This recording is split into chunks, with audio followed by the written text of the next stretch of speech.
Hello everyone, this is Tom Fox and I'd like to welcome you to episode 97 of the FCPA Compliance and Ethics Report. Today I visit with Roy Snell, the CEO of the SCCE, where we talk about the just concluded SCCE Compliance and Ethics Institute of 2014, Compliance Practitioner 2.0, and the general state of the compliance profession. I hope you enjoy the episode. It's approximately 25 minutes long. Thank you. Hello everyone, this is Tom Fox and I'd like to welcome you to this episode of the FCPA Compliance and Ethics Report. I'm thrilled to have back my good friend Roy Snell, the CEO of SCCE, the Society for Corporate Compliance and Ethics. We just had the 2014 Compliance and Ethics Institute, and I asked Roy if he could come in and kind of give some of his impressions, and I might share some of mine and see what he thought worked about this event and anything that might be upcoming from the SCCE. So with that, Roy, welcome. It's great to have you back. It's good to be here, Tom. We had a great week in Chicago and had a lot of very positive feedback. Things seem to go very well. Roy, let's start with some raw numbers. And by that I mean the number of attendees at the event. I started coming about maybe 4 years ago, and I think the number was around 700, and I heard a number of attendees between 15 and 1,600. Is that correct? That's right. The meeting has grown about 20% a year. We have grown to about I think about 1,600 total registered. Then you got to deal with some that don't show, so maybe it was around 1,550. Paid attendance was up a couple of hundred. And more speakers. The number of vendors had increased too. We went from 44 to 57. We do 70 conferences in the compliance area every year. We have a lot of variety, and a lot of them are very small meetings for those who want to network in small groups, but we're really looking to the annual Compliance and Ethics Institute as being the gathering that is as big as it possibly can be. There's some great advantages to the increased attendance. We can have increased numbers of tracks. We can afford to have more sessions and to do more things like the speed networking, speed mentoring, the iPad wall, and so forth. Like I said, there are folks who want to go to smaller conferences on occasion. We do that too, but for those who are looking for the breakdown, when you can have like over 100 sessions, you can drill down in some of those sessions into some subtopics, if you will, that normally wouldn't be covered if you only had a couple of tracks. Roy, if I could start with the days of the conference. Most people arrived on Sunday, but the conference actually started on Saturday. And some of the people that came in Friday and participated on Saturday shared with me that they really had a great experience. Could you explain what happens on Saturday and how that all fits into SCCE? Well, there's a couple things that happen on Saturday. One is we have a project every year where we go someplace in the local community and help people out. And we typically we'll take about 50 volunteers to go help a food shelf for wounded warriors or help build a house somewhere. And it's one of the many things we try and do to give people an opportunity not only to give back, but to, again, network with their peers and develop long-lasting relationships. The other thing we do on Saturday is we have the SCCE board meeting, and the fact that I'm bringing it up is simply because we finish all our business on Saturday. We don't have any committee meetings. We don't have any meetings of any kind during the course of the conference, which leaves the staff myself, the board, available to spend time with the attendees and the members, rather than running up and down the halls from one self-important meeting to another, which I'm afraid you see in some cases. We believe that all of our attention should be focused on the attendees from Sunday morning at 9 o'clock on through to the end. You mentioned something I also wanted to bring up, and that's the use of technology. You use technology throughout the event. You've traditionally done so, but you had a few new things, wrinkles this year. You mentioned the iPad wall. Tell the listeners about that. Well, we try and do something different every year. Sometimes it's a technology advancement. This year it was the iPad wall. Actually, the iPad wall has been in existence for a little while in Europe. It's never been used in the United States at an association meeting. And simply it's about 80 iPads that are all connected on a big platform, and people take pictures of themselves and answer a few questions, and it's just another way to network. And we're working with this company. Matter of fact, we talked to them yesterday. We'll be meeting with them live here in a few weeks about incorporating the iPad wall, a survey tool, and the conference app that we have traditionally had, so that all of these opportunities to interconnect while you're there are a little bit easier. One of the things that I availed myself of last year, but once again you had available this year, is the headshot. And I think that people really enjoy that. It's a professional photographer who will take a headshot, and you get a copy of it, and something that many professionals probably don't spend enough money on themselves, but that's one of the things you've had for several years now. Yeah, I can't remember which staff member thought of this, but it was just pure genius. It doesn't really cost that much to have that individual there all day.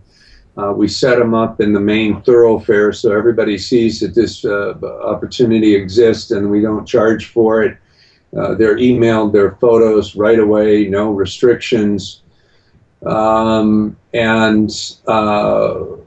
It's particularly, I think, helpful for a lot of people, particularly in mid to smaller size firms that may not have a staff to take headshots in their organization.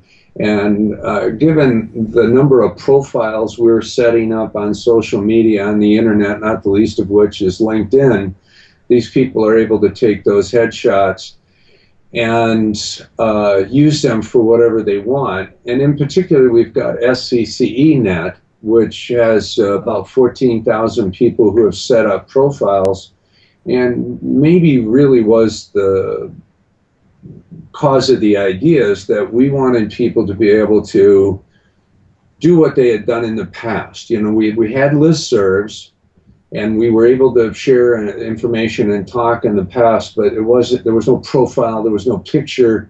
It was networking in a crude way. Well, now we have SCCE Net, and they can set up their profile, they can put in their picture, and when they're bantering back and forth on these discussion threads, they kind of know who they're talking to. And so it's just one of those things that we are looking for, things that have good return on investment of time and money, and that one is way up there.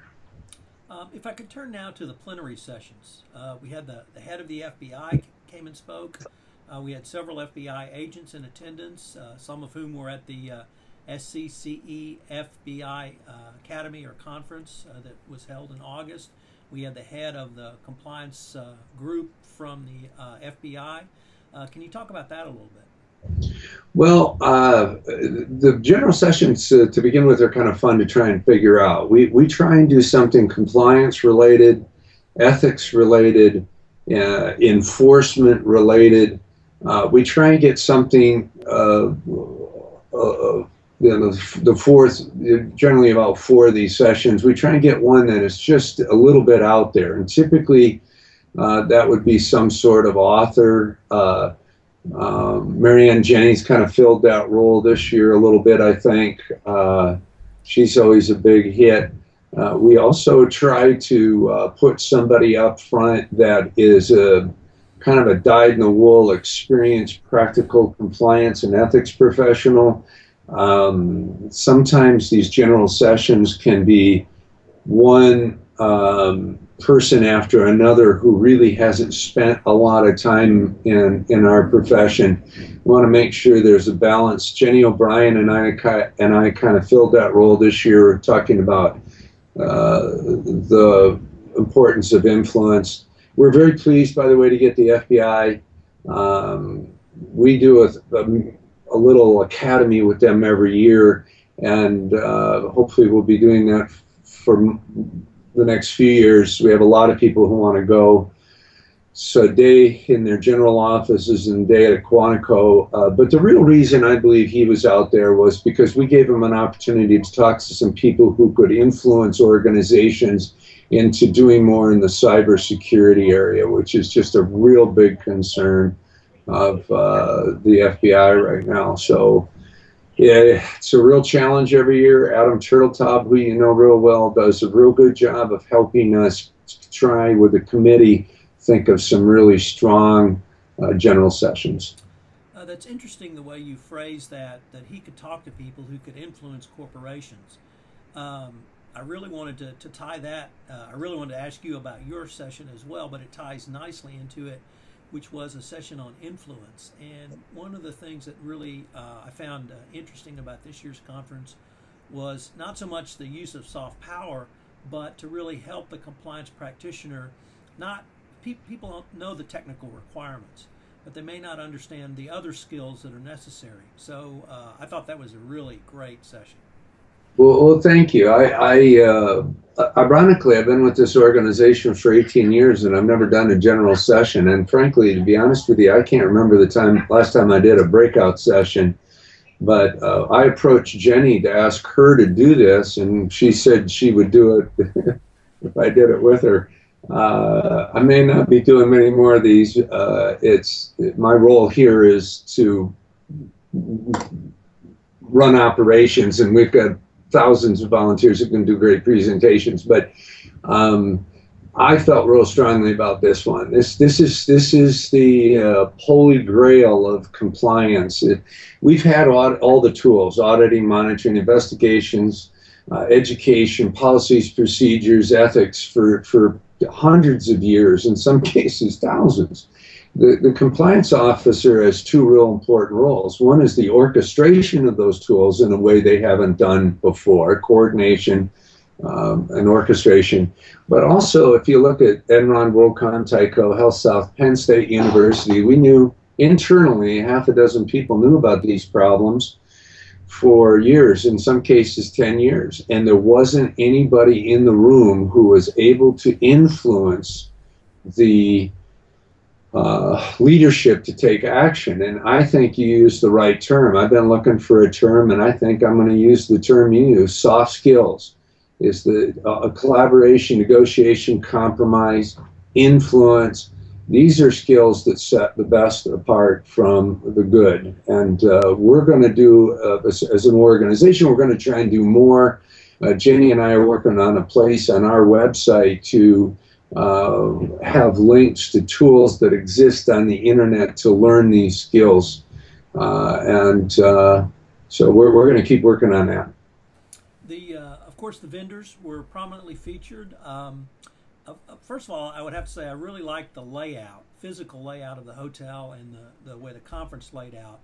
And the way it worked was you were up, obviously, in your own room, and you came down to the lobby, and then you went down to the main conference floor below that. And the floor below that, but easily accessible, was the vendors. And there we had many social events, the coffees, tea, some after-dinner drinks, pepper alley, and get-togethers. Can you talk about the vendors this year? Well, first of all, I want to mention that I am biased, but I personally believe that nobody appreciates vendors more than our staff and our board and our community. They provide solutions to problems that our members and attendees are faced with. Second thing I want to mention is that you always observe things that very few people really see. They know when it's going wrong, the flow of the people isn't comfortable, or it takes too long to get from here to there. But we work very hard with hotels to try to make sure that the flow of people is as convenient as possible. And I'm chuckling a little bit because Chicago is one of those cities that is a little more difficult. Older cities tend to have retrofitted their hotels for conferences, right, whereas facilities like Gaylord's, which are all new but kind of out of the city, and hotels in, say, Vegas, are built for conferences, and creating that kind of flow is much easier. But we were very pleased. We were pleased with the increase in the vendors, and that went really well. And we want to keep working on that, make that a better every year. Well, my request regarding the vendors is don't tear them down, or don't start to shut that down until later on the second afternoon, because I just didn't get a time to go around and visit like I wanted to with everyone and attend the conference. You know, it's funny you mention that. I'm going to take it back to my folks. I think about it every year.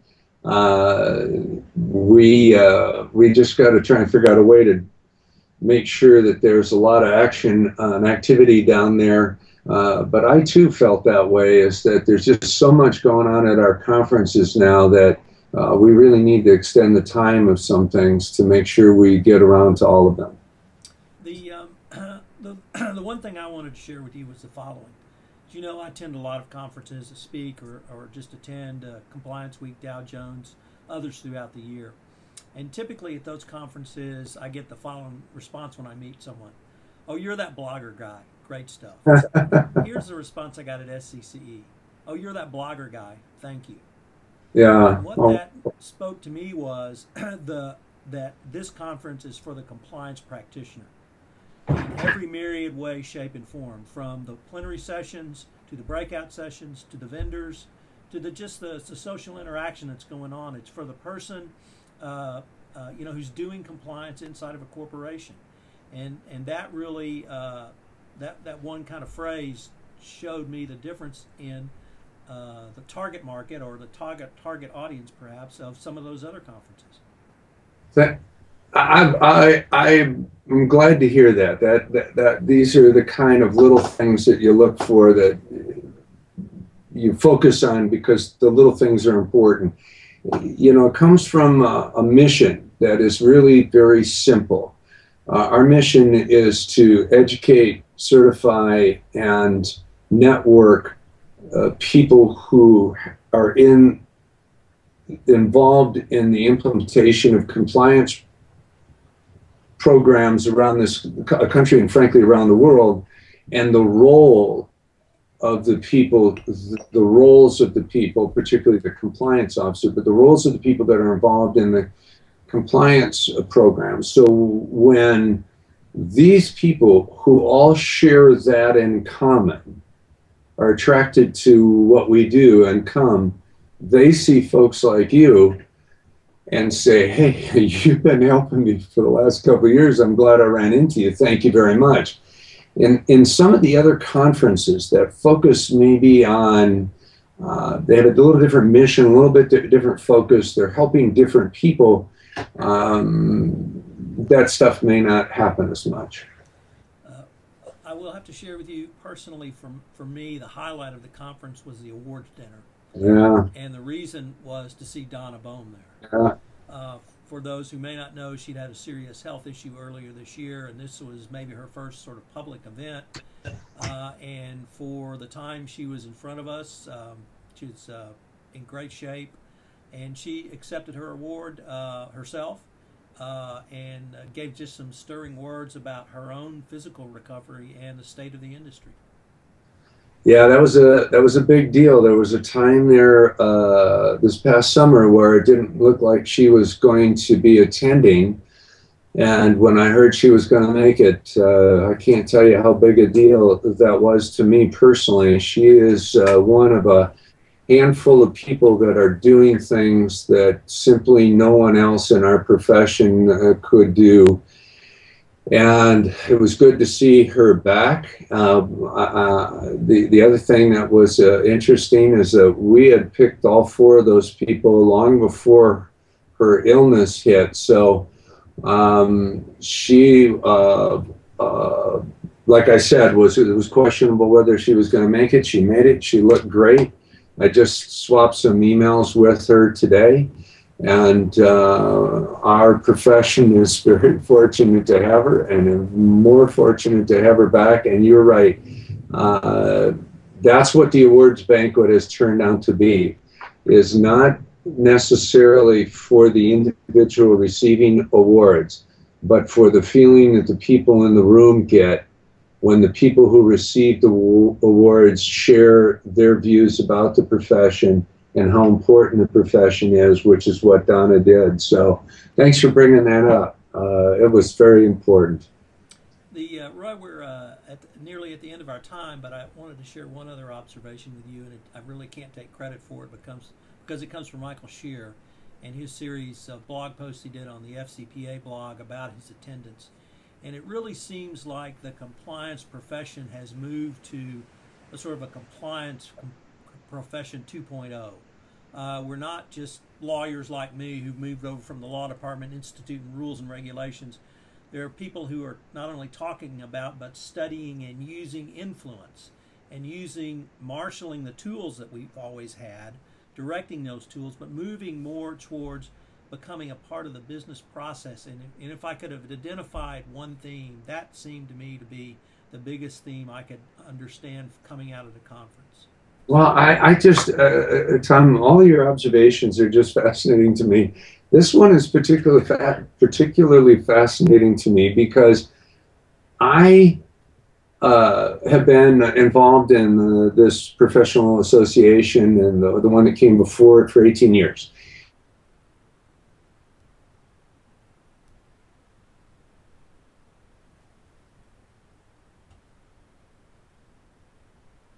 18 years ago to start this, I thought, well, it is a profession. It has to be a profession. If you have people who are employed and receive a check and have a title, it's a profession.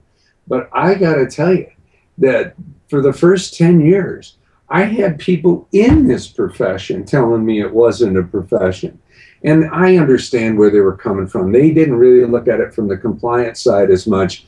They were looking at it more from a cultural standpoint, and maybe didn't think somebody should have a particular label or be a profession. But we kept plugging away. We created the certification. I had people questioning whether or not there should be a certification because this isn't a profession. It wasn't but 3 years ago, somebody beat me up on a LinkedIn discussion thread, and he said, and I quote, "Roy Snell just wants this to be a profession." And I'm saying, it's got nothing to do with me. If you have a professional association, and I just checked this morning, we're at about 14,700 members. It's a profession. I don't know what people are thinking that would cause them to believe this couldn't be. But more to your point is, despite the fact that some of us never doubted it, it's taken a while for a larger part of society to understand that this is a profession, and that there is a role called the Compliance and Ethics Officer and a compliance program. And it's a bit of a reward for those who've been working hard for many years in this profession, that people are acknowledging it and recognizing it. And but I got to tell you, it's been a very strange journey. Roy, we're at the end of our time. If listeners wanted to find out a little bit more about the SCCE, where could they go? corporatecompliance.org. If you don't see what you're looking for, don't hesitate to call our office. We have a couple people sitting at the phones all day long. You won't get the usual press 1, 2, or 3. You'll get a human being about 85–90% of the time. So we love to talk to the folks in the profession, regardless of what they're looking for, becoming a member or they're just looking for more information. We'd love to help. Roy, thanks a lot, and look forward to seeing you at the next conference. Thank you, Thomas. Take care.